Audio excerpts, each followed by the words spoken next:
मौत का सिलसिला आखिर थमेगा कब? इन सवालों पर चर्चा करें। तमाम मेहमान मेरे साथ जुड़े रहेंगे, लेकिन उससे पहले देखते हैं खास रिपोर्ट।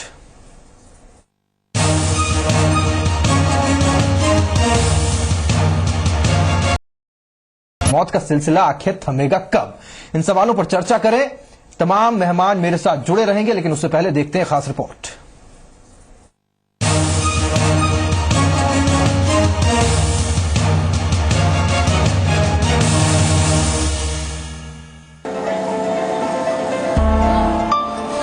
प्रदेश के बच्चों में कुपोषण का मामला एक बार फिर सियासत के केंद्र में है। बारां के शाहबाद इलाके में पिछले दिनों हुई बच्ची की मौत का मामला विधानसभा तक उठा तो पीसीसी चीफ सचिन पायलट खुद बारां पहुंच गए।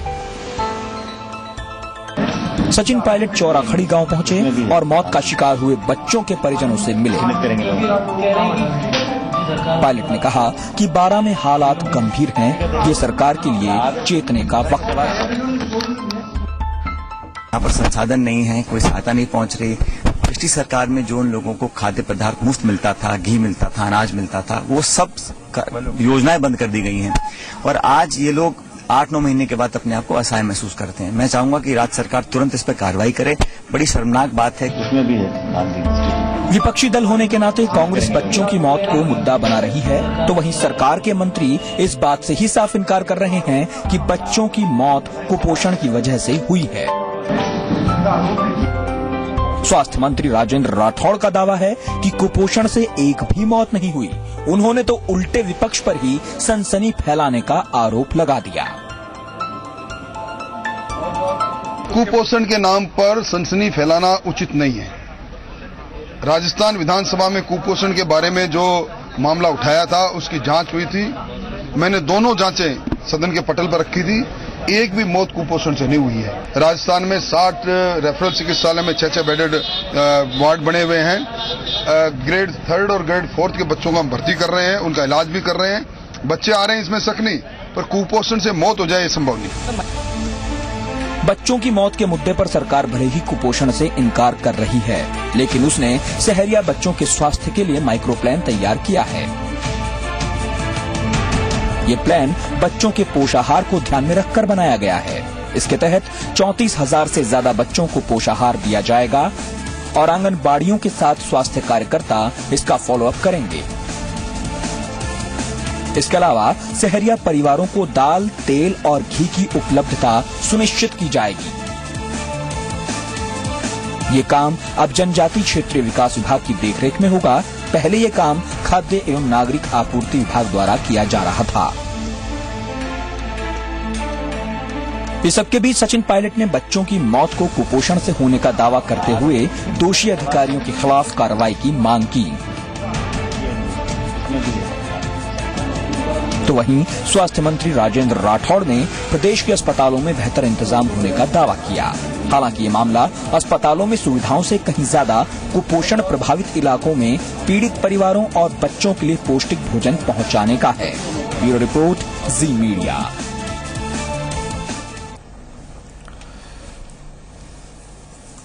और चर्चा के लिए तमाम खास मेहमान मेरे साथ जुड़े हुए हैं। बीजेपी से ओंकार सिंह लाखावत, वरिष्ठ नेता हैं, जाना माना नाम। अर्चना शर्मा, सचिव पीसीसी, जाना माना नाम, मेरे साथ कांग्रेस की तरफ से है। समाज सेवी विक्रम राघव मेरे साथ जुड़ेंगे।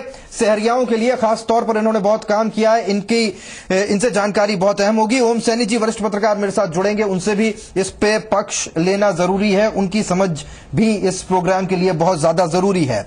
शुरुआत ओंकार सिंह लाखावत साहब से। साहब, आप अब सत्ता में हैं। सचिन पायलट साहब पहुंचे सहरियाओं की बात जानने के लिए। ऐसा नहीं है कि पहली बार कोई पहुंचा हो, लेकिन आरोप आपके ऊपर कि अगर कुपोषण से बच्चे मरे तो फिर सरकार कर क्या रही है? देखिए, सचिन पायलट जी प्रतिपक्ष के अध्यक्ष हैं कांग्रेस के नाते। मेरा ये कहना है कि भारतीय जनता पार्टी की सरकार को आए हुए लगभग 8-9 महीने हुए। क्या 9 महीने का जन्मा हुआ कोई बच्चा कुपोषण से मौत का आरोप लगा रहे हैं क्या? पहले ये देखें। और उनकी सरकार पिछले 5 साल तक तो खूब पोषण देती रही होगी, खूब बच्चों का न्यूट्रिशन ठीक ठाक कर दिया होगा। मेरा कहना है कि सचिन पायलट जी को राजनीति तो करनी चाहिए, पर 8-9 महीने के बच्चों के स्वास्थ्य को लेकर के जिस प्रकार के आरोप और प्रत्यारोप लगा रहे हैं, मैं ये जानना चाहता हूं सचिन पायलट जी, आप जरा ये बताइए कि कुपोषण से मौत का आरोप आप लगा रहे हैं, उस बच्चे की उम्र क्या है और उसने अपना जीवन आपकी सरकार में कितना व्यतीत किया और वर्तमान सरकार में कितना रहा। पर मैं एक बात कहना चाहता हूं कि कुल मिलाकर के जो सहरिया परिवार हैं वो छितरे हुए रहते हैं, बिखरा हुआ उनकी आबादी है और वहां पर एक माँ बड़ी योजना चल रही है। 30 बच्चों के ऊपर पढ़ाई के लिए एक क्लस्टर बना हुआ है और 2 माह से आप ये मान के चलें कि वहां प्रति माह एक पोषण के भोजन की वहां समुचित व्यवस्थाएं की गई है। डे केयर सेंटर भी वहां चल रहे हैं, 207 डे केयर सेंटर है और मेरा यह कहना है कि वहां बच्चों को सुबह 8 बजे नाश्ता मिलता है, 12 बजे भोजन है, 3 बजे फिर नाश्ता है, 6 बजे सायंकाल भोजन है।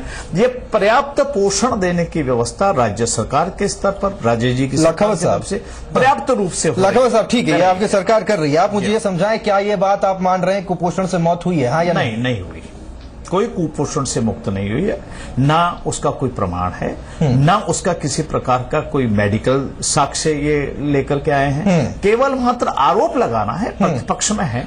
चलिए अर्चना जी आपके पास आता हूँ, क्यों झूठ बोल रहे हैं सचिन पायलट, क्यों झूठ बोल रही है कांग्रेस? कुपोषण से तो कोई मौत ही नहीं हुई।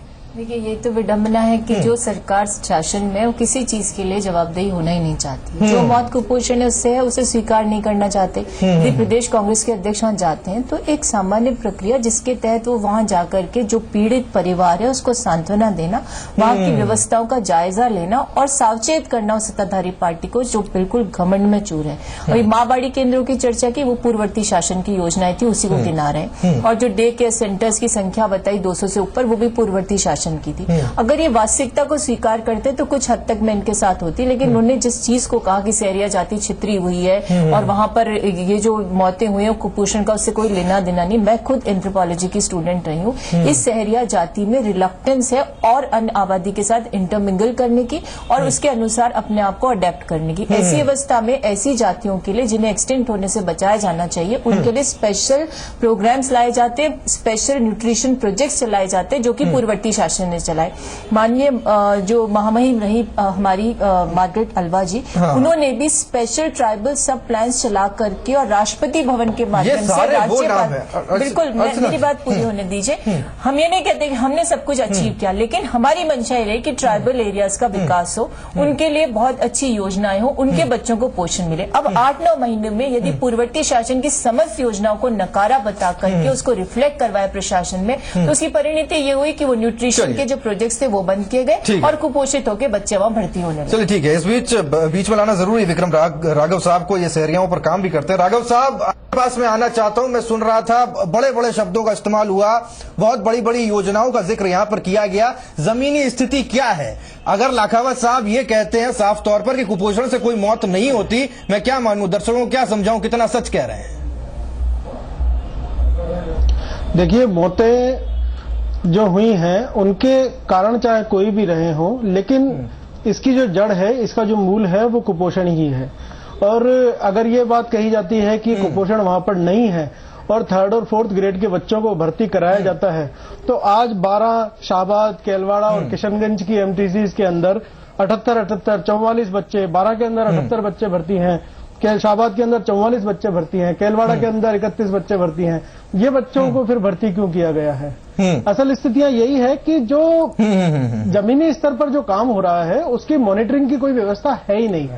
और हमने अगर व्यवस्थाएं देखी हैं, क्योंकि मैंने 12 के उस क्षेत्र में काम किया है आज से 2009 के अंदर भी और उसके बाद के सालों में, उससे पहले के सालों में भी इस तरीके की खबरें वहां से बार बार उठी। किशनगंज ब्लॉक के ही माय था, ब्रह्मपुरा के क्षेत्रों के अंदर जब हमने देखा तो वहां की आंगनबाड़ियों के ऊपर 70 आंगनबाड़ी के ऊपर एक लेडी सुपरवाइजर लगी हुई है। तो कैसे ये मॉनिटरिंग इंश्योर होगी? कौन देखेगा इन सब चीजों को?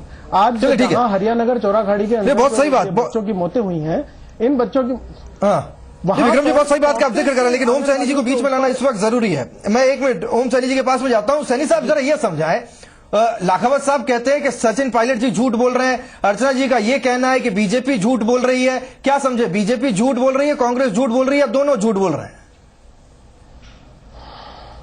देखिए राहुल, ये दोनों जवाब जो हैं बड़े अटपटे हैं। इन दोनों पार्टियों के पास में अपनी मॉनिटरिंग के सिस्टम है। अगर ये अपनी मॉनिटरिंग करने लगे, इनकी वनवासी कल्याण परिषद अगर सक्रिय होती है उस इलाके में, तो ये जो कुपोषण का सिलसिला है रोका जा सकता था। लेकिन ये वनवासी कल्याण परिषद भी राजनीति का कार्यक्रम करने लग गई और उस तरीके से इन्वॉल्व नहीं है, तो आंगनबाड़ी के जो कार्यकर्ता है वही काम करते कराते हैं। यही हाल कांग्रेस का है। योजनाएं बहुत अच्छी बनाई है, लेकिन इनके पास में भी मॉनिटरिंग करने वाले पॉलिटिकल पार्टी या मास ऑर्गेनाइजेशन कोई नहीं है। उसका नतीजा ये हो रहा है कि जो नौकरों पे छोड़ दिया, यानी ब्यूरोक्रेसी पे छोड़ दिया और काम करने वालों पे, सरकारी उस पे छोड़ दिया, उसका नतीजा कोई अच्छा नहीं हो रहा। ये अपनी गलती महसूस नहीं कर रहे कि इनके अपने जन संगठन जिनको इस काम के लिए बनाया है वो कतई काम नहीं कर रहे, और उसी का नतीजा यह है कि शहरियाओं के जो बच्चे हैं वो आज से नहीं, ये आज नहीं मर रहे, लेकिन कुपोषण से ही सारी बीमारियां होती हैं। अगर 5 साल का बच्चा उसके डायरिया से उसकी डेथ होती है, या उसके बाद में उसको बुखार से उसकी डेथ होती है, तो कुपोषण का सारा सिलसिला है। इसमें 9 महीने या 8 महीने का सिलसिला नहीं है, ये लगातार हो रहा है। तो इस पे यूं कहकर के सैनी साहब मैं जवाब ले लेता हूं। ओंकार सिंह जी लाखावत साहब यहाँ मौजूद है। लाखावत साहब, तकनीकी रूप से ये सिद्ध करना ज्यादा जरूरी है कि कोई कुपोषण से सीधे तौर पर मरा या नहीं, या फिर जरूरी ये है कि मौत हुई है, उसका कारण आगे पीछे कुपोषण हो सकता है? मैंने आपसे एक निवेदन किया कि मैं ना तो ऐसे शब्दों का उपयोग कर रहा हूं कि कभी कोई 9 महीने के अंदर एक भी बच्चे की स्वाभाविक डेथ नहीं हुई, मैं नहीं कह सकता। परंतु मेरा ये कहना है कि सरकार की सद्भावना और सरकार के एफर्ट्स और इस क्षेत्र से कुपोषण से मुक्ति दिलाने के लिए जो एफर्ट्स हैं, 1 मिनट केवल मुझे आप सुन लीजिए कि वहां पर जो मेल न्यूट्रिशन ट्रीटमेंट सेंटर्स चल रहे हैं और उसके अंदर बच्चे को लेकर के जो माँ आती है, उस माँ को बच्चे का इलाज कराते समय प्रतिदिन 135 रुपए उसकी मजदूरी क्षतिपूर्ति के रूप में सरकार दे रही है, और 65 रुपए उसको खाने के लिए दे रही है। 200 रुपए नगद रोज भुगतान कर रहे हैं। बच्चे का निःशुल्क वहां ट्रीटमेंट की व्यवस्था की गई है। सरकार की काम किए जाने वाला एक काम मैंने आपको ये बताया।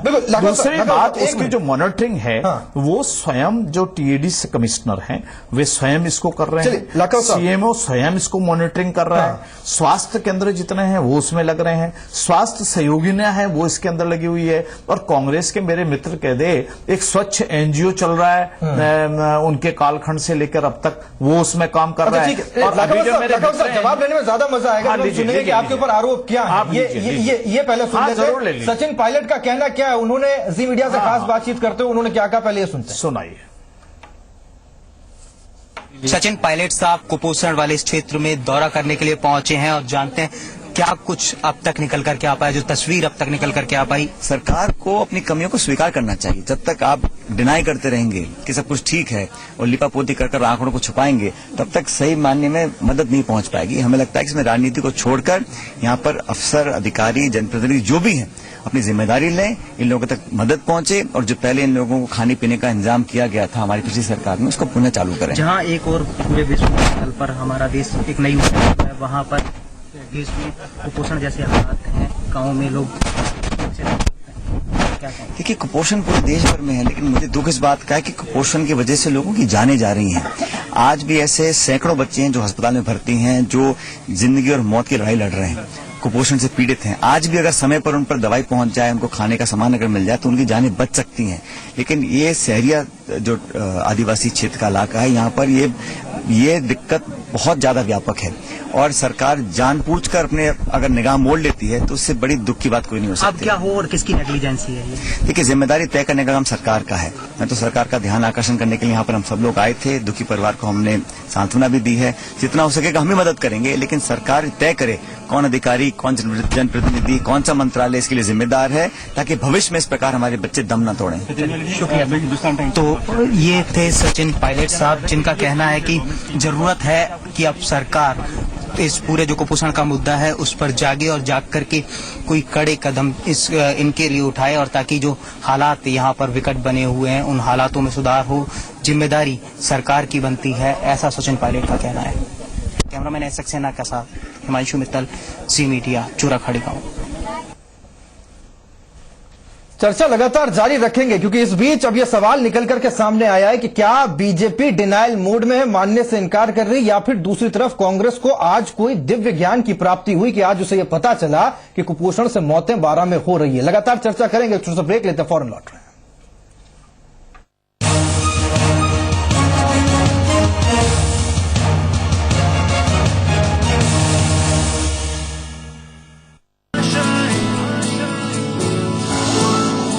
एम्बिशन तो है बट प्लान नहीं।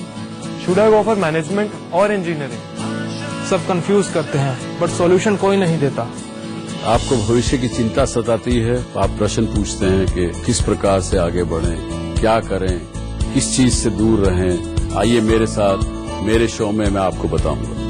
डॉक्टर सुभाष चंद्र शो, शनिवार और रविवार शाम 7 बजे।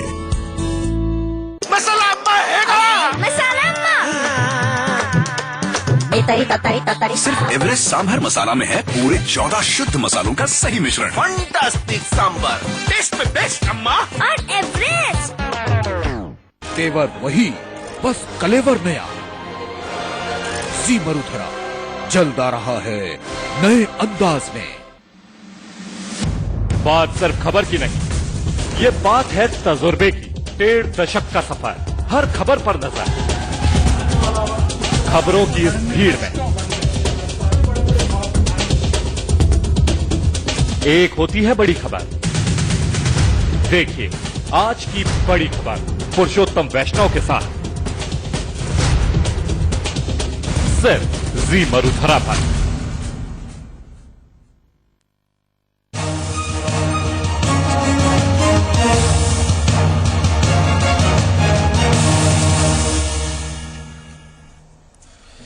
चलिए ब्रेक के बाद लगातार चर्चा हमारी जारी है। तमाम खास मेहमान जुड़े हुए हैं। लाखावत साहब से मैं जवाब ले रहा था, सचिन पायलट ने क्या कुछ कहा वो हमने आपको सुनाया।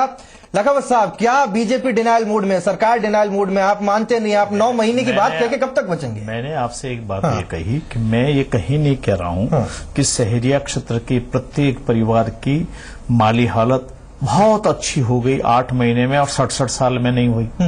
5 साल तो इनके शासन के तुरंत बाद हम आए हैं ना। दूसरी बात मेरा ये कहना है कि अभी भी सबको वहां काम करने की आवश्यकता है। वहां जैसा परिवेश है, वहां शिक्षा की जो हालत है, वहां पर उनके जीविकोपार्जन के साधनों की जैसी हालात है, वहां की सर्विसेज के बारे में जो रिजर्वेशन अभी किया है, शहरी क्षेत्र के लोगों के 25% केवल उन्हीं के लिए जो रिजर्वेशन हुआ है, मेरा आज भी ये मानना है कि यदि प्रारंभ से ही जो जनजाति का रिजर्वेशन था वो शहरियों को यदि उचित तरीके से तब मिल जाता और व्यवहारिकता के धरातल पर उनके भी कोई आईएएस आरएस बनकर के निकल के आ जाते, उनके भी अदर सर्विसेज में लोग होते, ये तो सारी अर्थव्यवस्था के साथ जुड़ा हुआ विषय था। परंतु दुर्भाग्यवश उसका ठीक प्रकार क्रियान्वित नहीं हो पाई। अब सरकार सजग है इस सब नाते, और मैं आपसे कह रहा हूं कि चिकित्सा के क्षेत्र में, सहयोगिनी स्वास्थ्य के नाते, बच्चों के माँ और उसके साथ में जो प्रतिदिन जो 30-30 बच्चों के लिए जो न्यूट्रिशन की व्यवस्था की, उसके नाते जितनी उनके चिकित्सा के आप कह रहे हैं कि स्थितियां बदलने वाली, आपका मेरा ये कहना है कि निश्चित रूप से आपको बदलावा माहौल मिलेगा और हम उम्मीद करते हैं भविष्य के लिए कह रहे हैं। अर्चना जी को थोड़ा सा मैं भूतकाल में ले जाना चाहूंगा। राजनीति मत करो, क्योंकि उनकी जो हालत खराब है वो 8 महीने में नहीं हुई है, उनकी हालत खराब है। तो 1947 से आज तक जो आपके कर्म है वो भोग रहे हैं बेचारे। अर्चना जी, आपके ऊपर सीधा सवाल है, और सवाल ये भी उठता है कि मनमोहन सिंह जी जब प्रधानमंत्री हुआ करते थे, 2012 में एक रिपोर्ट आई थी, उस रिपोर्ट में जिक्र था कि प्रदेश के अधिकतर जिले ऐसे हैं जहां पर भुखमरी के हालात हैं, बच्चे माल न्यूट्रिशन का शिकार हैं। 1, 2, 3, 4, 5, 6, 7, 8, 9, 10, 11, 12, 13, 14 और 15 जिले में देख पा रहा हूं, 33 में से, जहां पर कुपोषण की बात खुद उस रिपोर्ट में प्रधानमंत्री के सामने रखी गई थी। ये अचानक से आपको एक दिन में क्या हुआ कि आप कुपोषण को लेकर बीजेपी को घेरने लगे? देखिए, हम एक सजग विपक्ष की भूमिका में हैं। हम इनकी तरह की भूमिका नहीं निभा रहे हैं कि जब विपक्ष में हो तो आराम से बाहर जाके इंतजार किया जाए, जब चुनाव उस समय आकर के अपनी भूमिका निभाई जाए। यानी आप सजग विपक्ष हैं, बिल्कुल सजग सरकार। बिल्कुल, मेरी बात सुनिए।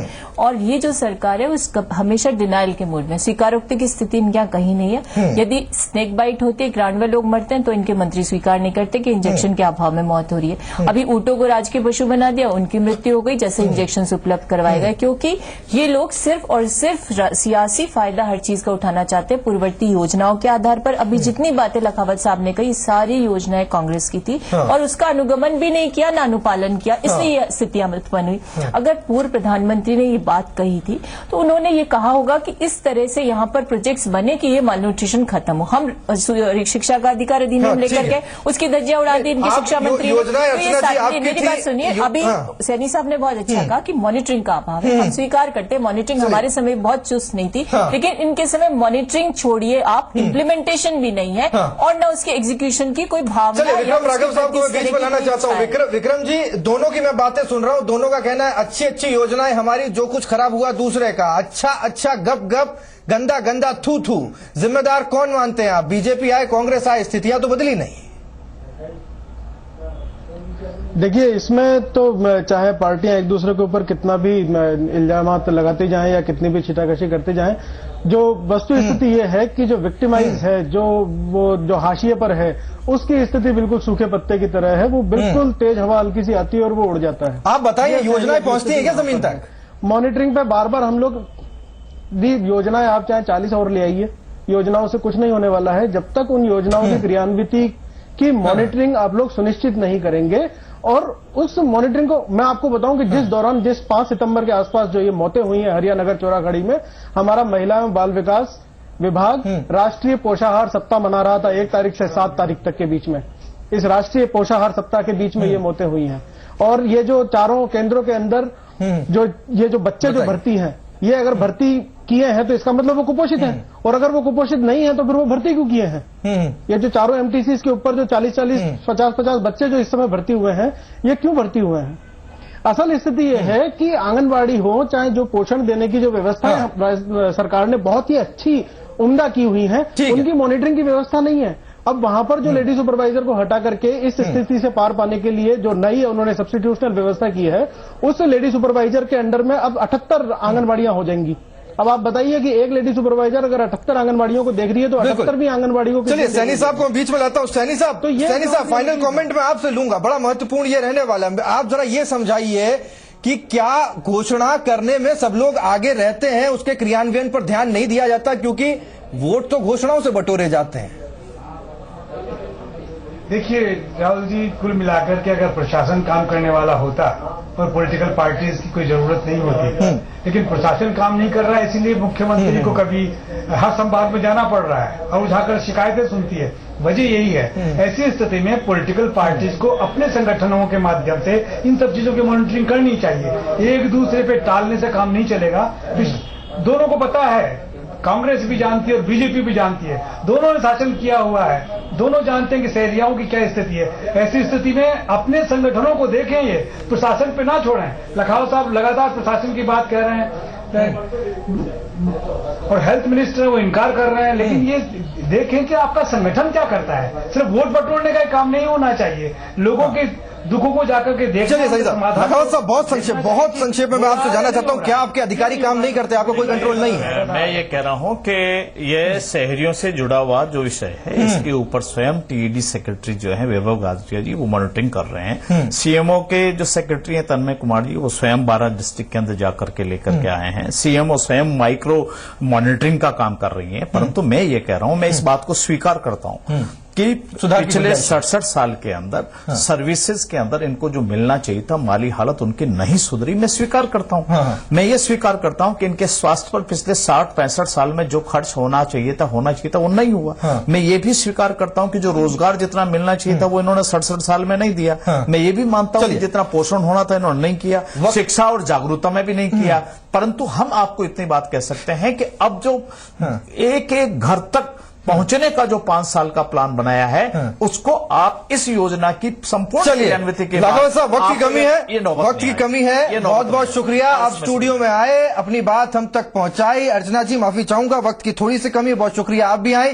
सैनी साहब आपका शुक्रिया, और विक्रम जी आपका बहुत बहुत शुक्रिया, कई महत्वपूर्ण चीजें आपने हमको बताई, इस उम्मीद के साथ कि स्थिति में बदलाव होगा। तू मैं से ज्यादा काम जमीन पर करने की कोशिश सरकार करती हुई दिखाई देगी और एक कंस्ट्रक्टिव विपक्ष होगा। अचानक से कोई मुद्दा बना देना यह बदलाव लेकर नहीं आता, लेकिन सरकार को भी सोचना होगा कि काम किस तरह से हो। आज इतना ही, नमस्कार।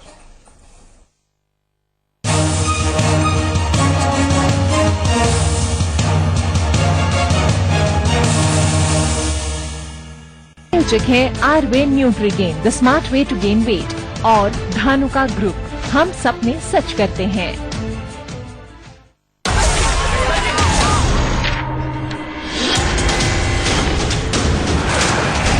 क्या बात है सर जी, सही रिपोर्ट ये है कि बिजली की चोरी हो रही है। सबके हस्ताक्षर? यानी पूरा गांव आया है मेरे साथ। इस सवारी को तो भार उठाने की आदत है। आप उठा पाएंगे? देखता हूँ। TVS XL super heavy duty, एक नई सोच। पढ़ने पढ़ाने का जुनून, म्यूजिक डांस की धूम, स्पोर्ट्स के साथ मस्ती खूब, माहौल है एकदम कूल। इट्स माई स्कूल, सोमवार से शुक्रवार